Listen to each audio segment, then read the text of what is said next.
Hello friends,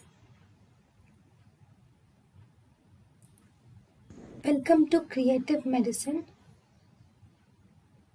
In this lecture, we will learn about Next, suicidal tendencies are seen in depression, schizophrenia, and substance abuse.